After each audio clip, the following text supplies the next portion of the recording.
La colonie, pendant l'hiver, elle reste bien, je vais dire, au chaud. Il faut avoir le moins d'activité possible.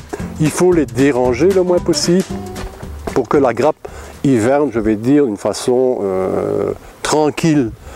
Bien regarder aux alentours s'il n'y a pas un animal pour que la colonie reste stable, sans vibration autour. Une bête branche d'un arbre contre une ruche peut provoquer la colonie, se dégrapper, et sortir et s'énerver, être stressé.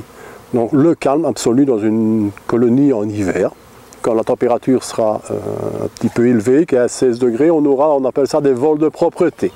Donc les abeilles qui ont stocké dans leur intestin vont être contents de se libérer. Les abeilles qui vont donner de la gelée royale à la reine pour la reprise de ponte et pour engendrer les premières abeilles qui vont remplacer les pauvres abeilles qui ont vécu pendant 3 à 6 mois dans la ruche. Ce démarrage de ponte-là va nous donner l'indication pour moi que le printemps va arriver au bout d'un mois et demi. Parce que la quantité d'abeilles va augmenter au fur et à mesure de la ponte de la reine. Une ruche peuplée à peu près 10 000 abeilles va se retrouver au mois de mai-juin avec 50-60 000 abeilles.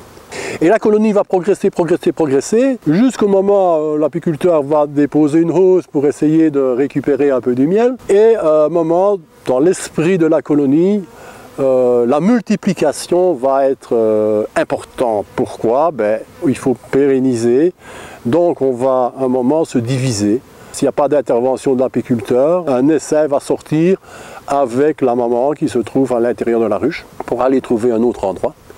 Par contre, à l'intérieur de la ruche, il y aura une future jeune reine ou plusieurs futures jeunes reines qui seront élues par les abeilles pour en rester qu'une seule et sortir en fécondation et reprendre la tête en fait du reste de la colonie. Mais juin, juillet, il y aura un petit peu de diminution d'activité et il va reprendre directement sur la mielée d'été qu'on appelle ça. On a encore un peu du tilleul, on a encore un peu, nous autres ici en Ardennes, les ronces, l'épilope. Et elles vont refaire un tout petit pic de couvert pour engendrer déjà en Ardennes des abeilles d'hiver. Et ces abeilles d'hiver là vont être très résistantes et c'est la raison pour laquelle on va enlever les hausses. Mi-juillet, nous autres, on enlève les hausses et on est en traitement acaricide. Au mois d'août, on va faire une vérification de nourrissage. Quand on est déhaussé, la première chose qu'à faire, c'est vérifier à l'intérieur du corps de ruche s'il y a suffisamment de nourriture pour la colonie. Sinon, on compense. Fin août, on va faire le diagnostic de la colonie.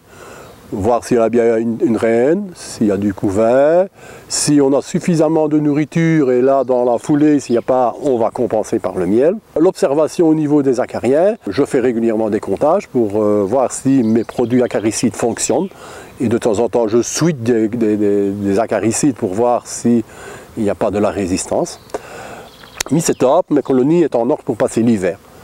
J'attends le dernier moment pour le traitement en acide oxalique ou en varomètre pour supprimer encore les quelques varrois qui pourraient être présents sur les abeilles dès qu'il n'y a plus du couvert dans la colonie. Ça peut être au mois d'octobre, début novembre, sans souci.